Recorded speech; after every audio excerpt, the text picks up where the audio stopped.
All right, welcome to Bel Air's EMS Training Minutes. Today we're going to talk about bi-level settings and how to set the Zoll vent on those settings. So first thing we're going to do is we're going to come over here. We're going to turn on our vent. We're going to let it go through its self-check. And at this point, we're going to go ahead and get to our bi-level. It's going to be BL setting, right? So we're going to come over here. It's going to be highlighted. We're going to hit that check. You're going to notice that there's going to be several of these settings here that we cannot adjust. So anything that's in that clear, doesn't have any black behind it, we cannot adjust those.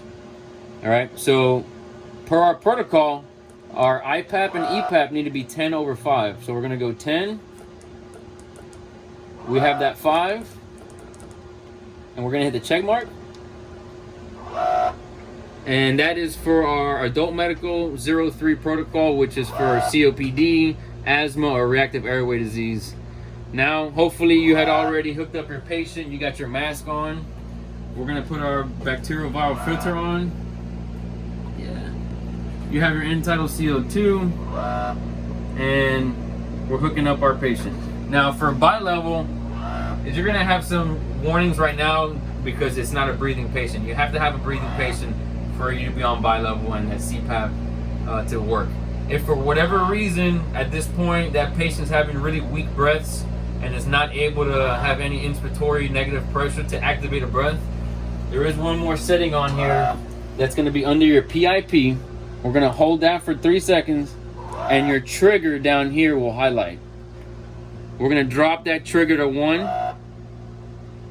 We're going to hit the check mark, and what that does at this point is that even the weakest breath will trigger an inspiratory respiration from your vent. And then the last setting we're going to go over here is your FiO2. Right now it's at 21%. So we need to make sure that we have our oxygen high pressure hooked up to our wall unit here or an oxygen bottle. We're going to go to FiO2 and we're going to increase that to at least 100 to start off with.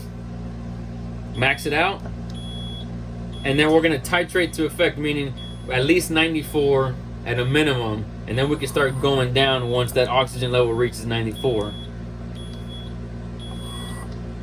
So once we reach 94% on SpO2, we can start dialing this down so our patient becomes less dependent on the high level of FiO2. All right, and that's it. Everybody keep training and get better.